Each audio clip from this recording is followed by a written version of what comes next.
I want to give a warm welcome to Danielle Allen.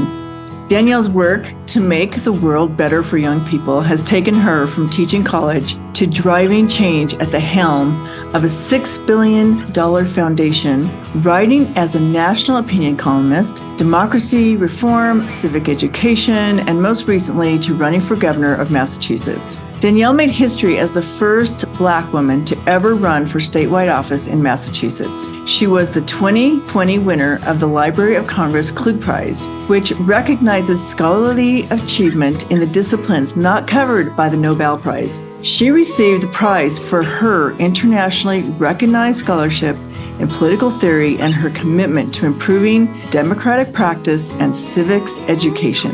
Danielle Allen studies classics, democratic theory, political sociology, and the history of political thought.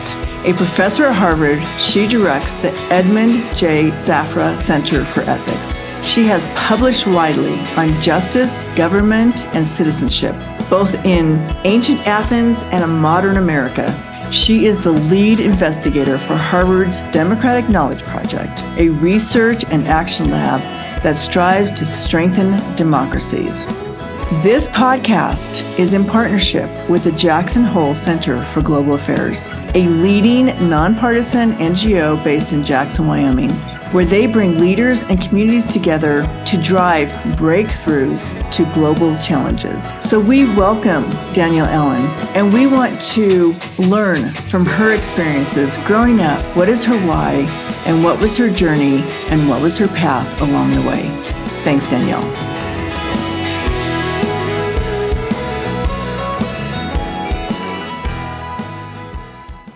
Well, first of all, Danielle, I love the name of your book, and after I've been watching you on YouTube and reading about your background, you have such in-depth experience on this. So I just want to welcome you to What's Your Why?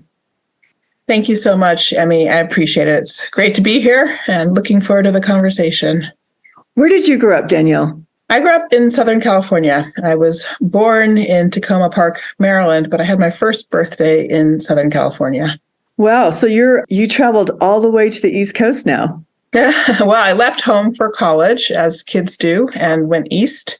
So went to Princeton and then graduate school in England and then graduate school at Harvard. Bounced around to a job at Chicago for 10 years at the University of Chicago. That was my first academic job. And then from there, after 10 years, spent 8 years at the Institute for Advanced Study in Princeton, and then came back to Harvard in 2015. Such a great and scholarly background. And that's why I wanted to ask you who influenced your love and passion for what you are doing today as a writer and educator.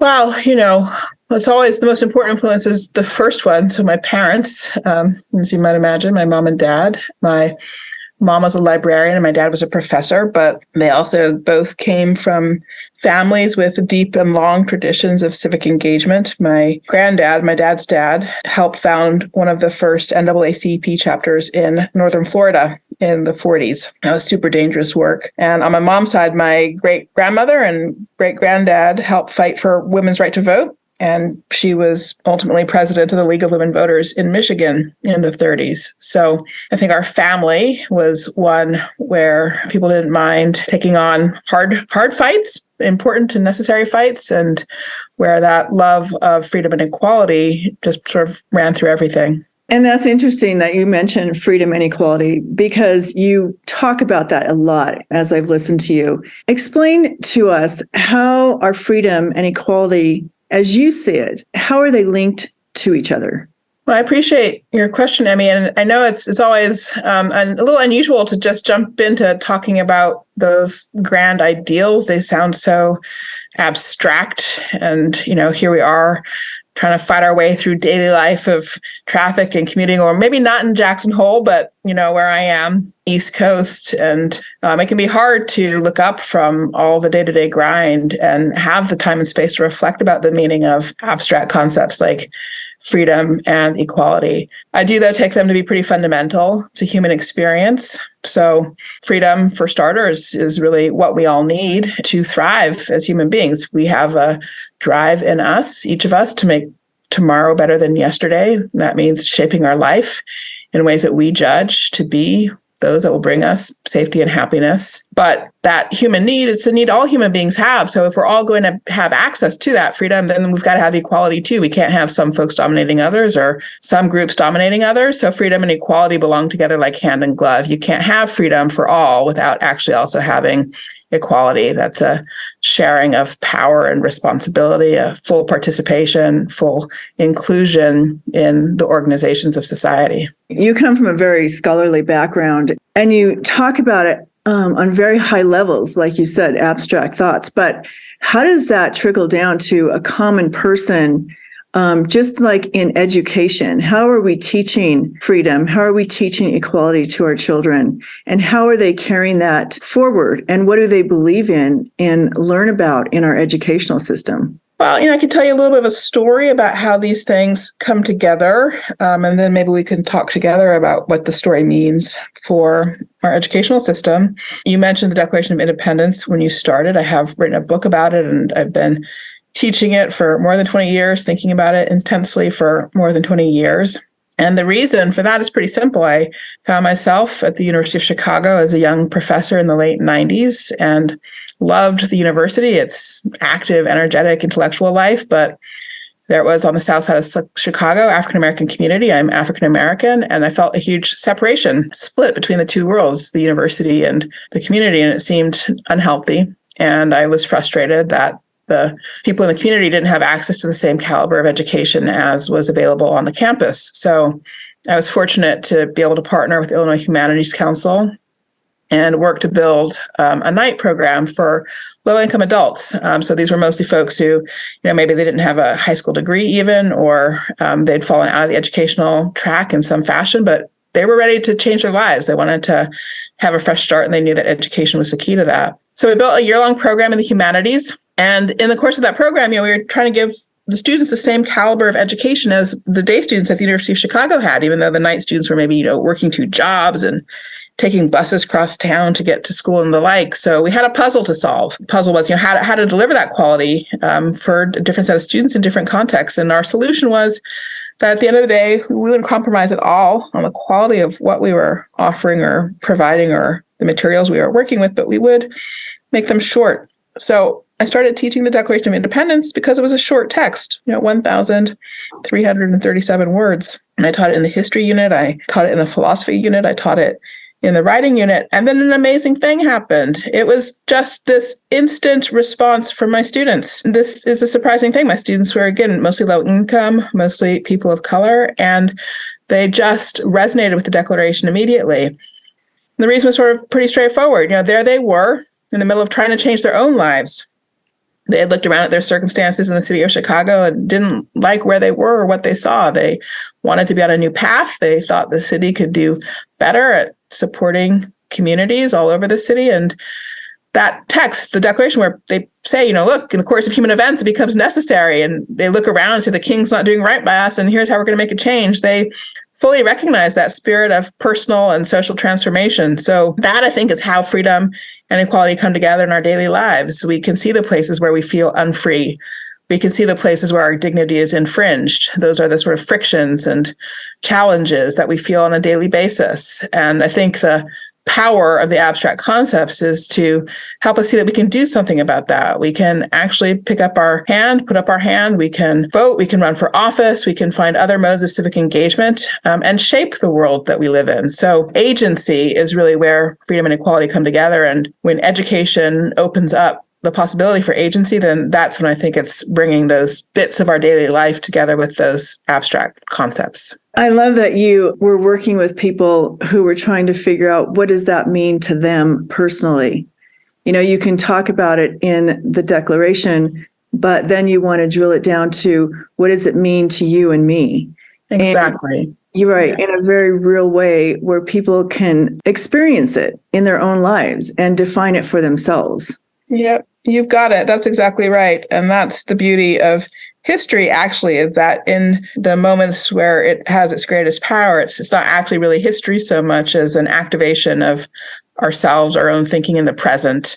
And that is, for me, what is really critical to teaching. I mean, even if you're taking old texts like the Declaration or the Constitution, what you want to do is make sure that you're inviting the students into a sense of self-awareness, a sense of their own agency, their own capacity, their own responsibility as well to diagnose their own circumstances, the circumstances of their community, and try to chart a path in a positive direction for all. So talking about that, with these students in particular, and inequality and equality and education inequality, and did they see themselves in that picture where they didn't have the same path to opportunity as other people?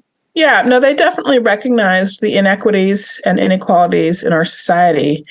And, one of the great things about being in the class with them and learning with them really was watching my students come to have sharper diagnoses of where our failings were as a society, or where they also might have made their own choices in a different way, and start to put together the picture of, what was their personal responsibility, what are matters of collective responsibility that we should all be putting up our hands and working on. So they came to have views about what the mayor should be doing, for example, views about what the alder people in Chicago should be doing, and in various ways started to get on a path towards their own civic participation and civic agency. So in talking about that, did you ask them questions like, do you vote? Do you exercise your right to vote, and why or why not? So that's a great question. I mean, I'm sure we did talk about that. We certainly did talk about where and how and why people participated. But it's interesting. I mean, my personal experience of teaching, especially something like the Declaration of Independence, is a little bit more about asking the students to lead with their learning. So you read a text like the Declaration, and parts of it will make sense and parts of it won't make sense. And parts of it will provoke anger and parts of it will inspire.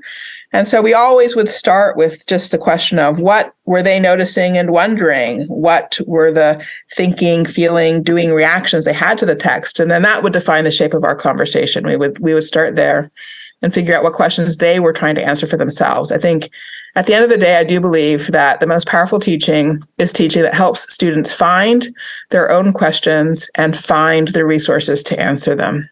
Absolutely. And I think it's wonderful that you've gone to not just at a teaching and talking at a scholarly level, but you've really tried to bring it in a real way to people who are working every day, and just forget about the wealth disparity, but how are we exercising our rights for freedom? And something we don't learn in school. When I think about my civic education, I think, what did I really learn? And so I wanted you to define your definition of civic education. Well, let me tell a story, and then I can give you a technical definition as well. I described the family I grew up in, the tradition of civic engagement. I mean, that tradition continued in my parents' generation. I referred to my great-grandparents and my grandparents to start, but I grew up in Southern California, big, huge network of aunts and uncles and cousins. My dad, growing up in Northern Florida, as I mentioned, had 11 brothers and sisters, and half of that set of 12 moved to Southern California. I mean, they were basically leaving the Jim Crow South and seeking freedom and new opportunities. And so they were there in California in the 60s and 70s, highly engaged. Their engagement spanned the political spectrum. So I remember the year in my youth when my dad was running for Senate from Southern California as a Reagan conservative, and my aunt was running for Congress on the ballot for the Peace and Freedom Party, which is on the left end of the political spectrum. And so we used to have amazing holiday dinners, family dinners. The debates between them were incredibly vigorous. They had agreement on what they were trying to do. They were both seeking empowerment for themselves and their families and their communities, but then these sort of knockdown, drag out debates over, was it about market freedoms and civic virtues, or about public sector investment across all segments of society and experiments in living? My dad's sort of skinny, balding guy with always smoking a pipe smoke curling around his head. And my aunt, big woman built like a Mack truck, gay and amazing kind of belly laugh. And I just, watched back and forth. But the thing about their debates was they never broke the bonds of love. I mean, it was always very clear that they had each other's back. They were there for each other as human beings. So they argued about the arguments. They didn't argue about the people. And that combination of things, I think that was my civic education and defines civic education for me. That is, we can orient towards some shared North Stars, that goal of empowerment or freedom and equality, as you want to put it. But then we can have really, hard hitting debates, conversations, engagements around how do we actually do this with and for one another in this incredible and huge and diverse and complicated society.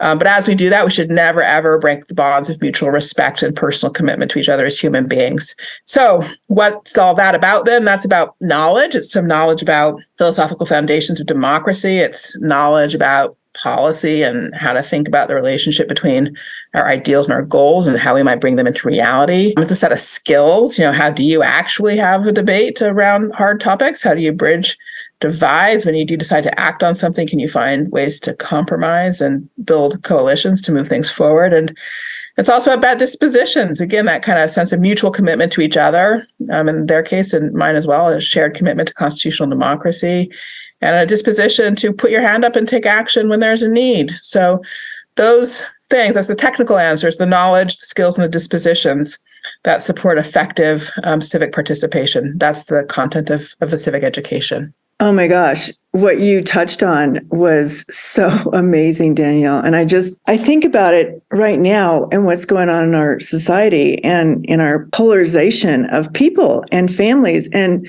I was fortunate enough, as you were, to grow up in a family that could sit around a dinner table and debate and still love each other. And I hear so many terrible stories that families are divided so much over what's happening in the political atmosphere. And it just breaks my heart because we were the same. My dad was an educator, big Hispanic family. I would say definitely conservative.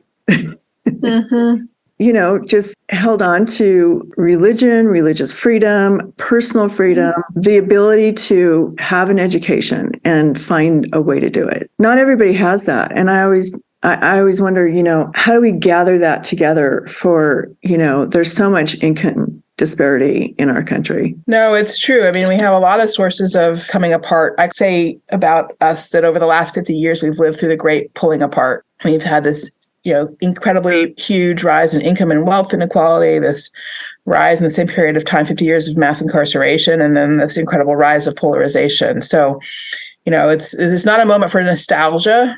We have to achieve something for the future that's never been achieved, which is a genuine connection of our society across a whole heck of a different set of lines of difference and cleavage.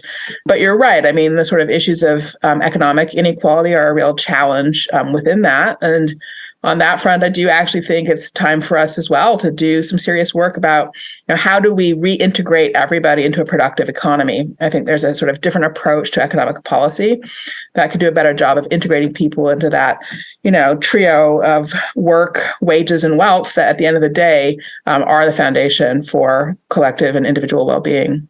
Well, absolutely. And I want your to-do list because I want to do that in my life. Is bring people along. I mean, we have, the whole movement of diversity, equality, and inclusion right now, right?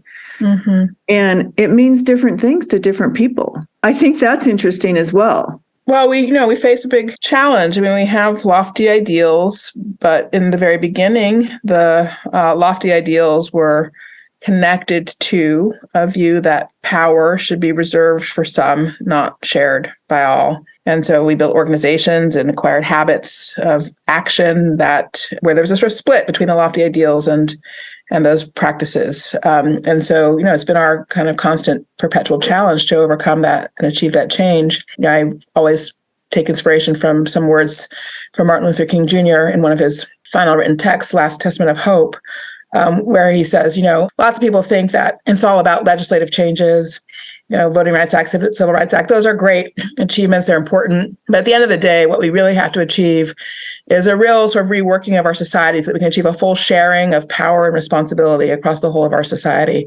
I think that's what fundamentally our job is. We are trying to figure out how to share power, how to share responsibility broadly across all the different sort of segments of our society so that we have that connection, that ability to work together that support for the flourishing of all. But it's a big job, to learn how to do things in new ways, to reorganize ourselves in this fashion. So it's not surprising to me that there's all kinds of tensions and challenges that come along with the effort. I read that you ran for the governor of Massachusetts, and good for you. Congratulations that you did that. That's a hard thing to do, is run for office. What did you learn about your state, your community, and yourself mostly? Well, let me just share one little story because I know our time is tight here. And the experience of running for office was really terrific, actually. I know it can look like a bear, but I really encourage everybody. I mean, the rewards of just being in the world, talking with people from so many different contexts are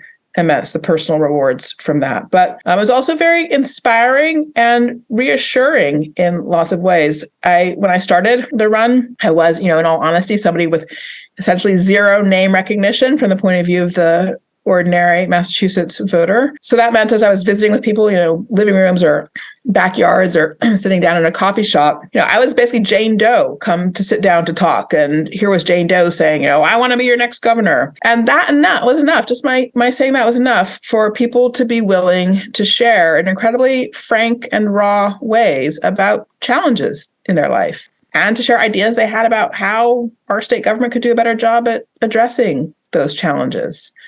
And I just took this as the most remarkable expression of faith in our institutions. I mean, it couldn't have been faith in me. They didn't know me. I just walked in from the street. I had zero name recognition, and that was it. But here I was saying, this is work I want to do. And that was enough to elicit from people these incredible acts of sharing, personal generosity in the stories that they shared, and great ideas for work we could do together. And so we spent so much time talking about our cynicism, our alienation from our institutions. But I'll tell you, my experience was the opposite. We actually have deep faith in our institutions and deep faith in each other.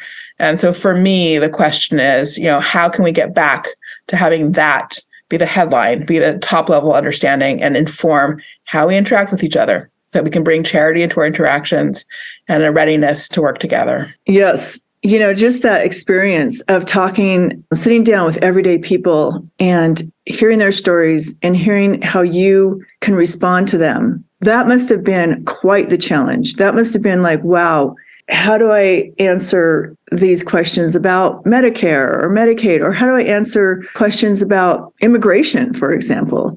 I mean, there's just so much out there. And I'm sure you were just, really having to study and learn and come to grips with where people are right in that moment. Well, the truth of the matter is it was less about answering questions and more about hearing people, more about listening to them and learning from them. So that's the true work to be done when you're out there talking with folks, is to listen and learn from them. And that's a powerful experience for sure. So I'm very grateful for it. Well, my last question to you, because I know we are on a short timeline. Your book, Our Declaration, a reading of the Declaration of Independence in Defense of Equality.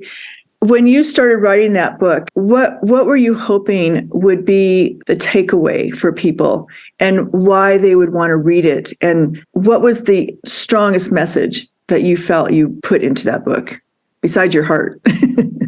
Well, it's not really my message. So maybe I'll just close by sharing the message that I hope everybody will put in their heart and take some time to reflect on. We hold these truths to be self-evident, that all men are created equal, that they are endowed by their Creator with certain inalienable rights, that among these are life, liberty, and the pursuit of happiness, that to secure these rights, governments are instituted among men, driving their just powers from the consent of the governed, that whenever any form of government becomes destructive of these ends, it is the right of the people to alter or to abolish it and to institute new government, laying its foundation on such principles and organizing its powers in such form as to them shall seem most likely to effect their safety and happiness.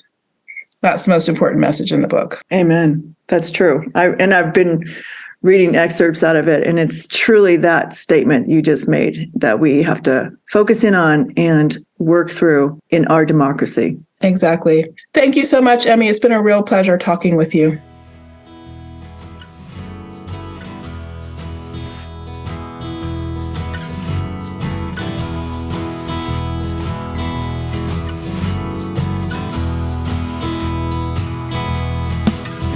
Thank you for joining us for this episode of What's Your Why? Brought to you by Wyoming Humanities with support from Wyoming Community Foundation and generous supporters like you. To learn more, go to thinkwhy.org, subscribe, and never miss a show.